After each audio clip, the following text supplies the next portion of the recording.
Now, a lot of us work on the computer, typing away, using the mouse through our work days. And as moms, we are always using our hands. We are working with our kids, probably doing some household chores, etc. So our wrist and hands go through a lot of stresses and strains throughout the day.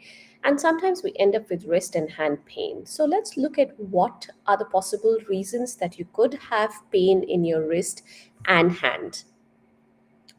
So, for those of you who don't know me, my name is Swati. I'm an executive mom power coach. So, I help moms who work as executives manage the physical challenges that come with being a mom. Now, this could be as simple as neck pain or back pain, or as challenging as a weak pelvic floor or a poor posture.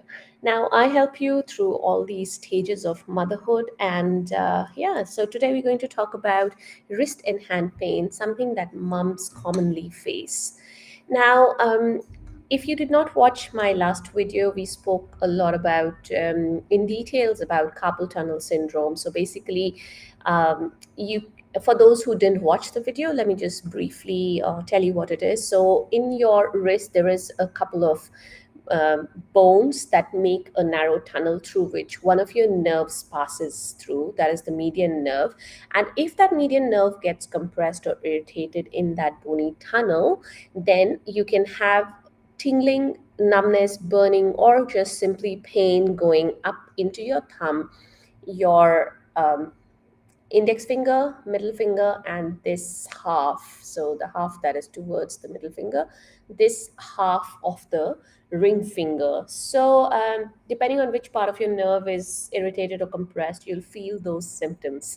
So this is carpal tunnel syndrome. It is very common during pregnancy, for those people who do a lot of typing, and for those who tend to keep their wrist extended or flexed and not in a neutral position. So if you want to know the details, you can always go to my YouTube and you can look up this video. There's also another video I did that talks about the exercises that you could do for carpal tunnel pain. So the other reasons for your wrist and hand pains, let's get into these. So the very commonest one is osteoarthritis. Now, arthritis is basically wear and tear of our joints that goes beyond the normal wear and tear that's expected at a certain age or stage in life. Now, when you have a joint, you have basically two bones that are opposing each other, and on the end of the bone, so suppose this is your joint, and at the end of the bone you have a covering known as a cartilage. So when there is a wearing away of this cartilage, and this is the, suppose this is the normal joint space, and this joint space is narrowed or your bones are rubbing on each other, this is known as osteoarthritis. So you can get osteoarthritis in your finger joints. You can get it in your wrist as well. A common place to get it is the base of your thumb and the base of your fingers, more commonly in the base of your thumb. So, what happens with osteoarthritis is you will obviously have pain and you will have stiffness. You'll probably have a lot of, like crack, how when you crack your knuckles? So, you will have that crackling sound in your joints when you're moving them around. So, suppose it's the base of my thumb and I'm moving my thumb, I might hear like clicking sounds in my thumb. So, that is osteoarthritis. Then you could possibly have rheumatoid arthritis. Now, rheumatoid arthritis, it sounds like it is similar to osteoarthritis, probably, but the mechanism that's going on inside is with rheumatoid arthritis, it is more of an inflammatory autoimmune condition. So, put it in simple English, your body thinks that the immune system of your body will think there's something going on, say it's this joint for me. So it'll think that there's something going on and it'll go and attack the joint itself. So basically, it's your immune system attacking your own body. That is autoimmune. So, and there is inflammation. Inflammation means there's pain, there's swelling, there's, if you touch this joint, it'll feel a little warmer than the rest of the area. So this is what you would see in with somebody who's got rheumatoid arthritis. Um, I have seen people with rheumatoid arthritis. It can get really bad and disabling. So, yes, it's not a very good condition to have. Um, Another thing is decurvens tenosynovitis. I know it's a lot of words put together. So basically, what that means is the tendons that come into your thumb. So you see this ropey looking part of the muscle that comes in attaches onto my thumb here.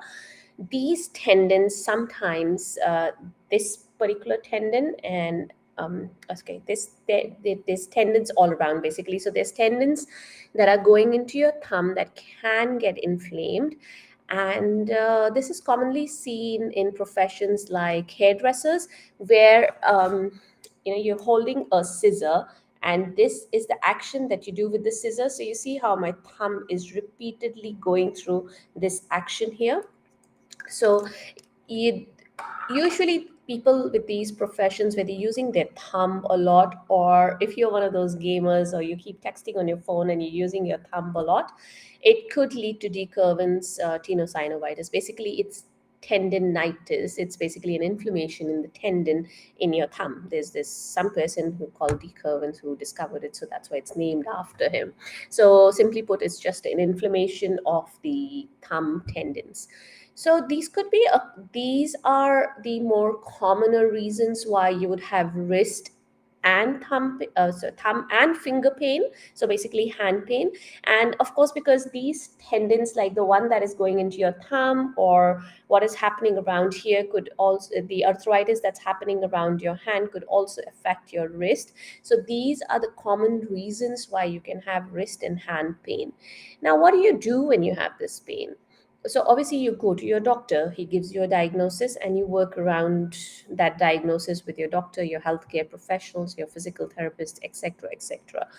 But it is always a good idea to know what's going on in your wrist and hand, to especially if, say, your GP has diagnosed you but wants you to go to an orthopedician, and the ortho's appointment is, say, 2 3 weeks down the line, and you're sitting here worrying what's going on with my wrist and hand, especially when you're a mom and you cannot afford to take a break from all your mummy activities, and then you are an executive, you cannot take a break from your work activities as well. So what I did was I put together the differentiating signs. Basically, what exactly can you expect if you have decurvence, or what exactly can you expect if you have, say, arthritis, osteoarthritis, or rheumatoid arthritis, and what can you expect with carpal tunnel syndrome. So I've put a couple of conditions together that are commonly um, seen with wrist and hand pain, and I made a free guide for you. So if you want this guide, you can look it up in the comments of this video. So basically, under the description of this video, if you're watching me on LinkedIn or Facebook or YouTube, and if you're watching me on Instagram, you can go to my bio, you can click on it, and you can follow it from there. Alrighty, I hope this was useful for you guys, and yeah, let me know if you have any questions at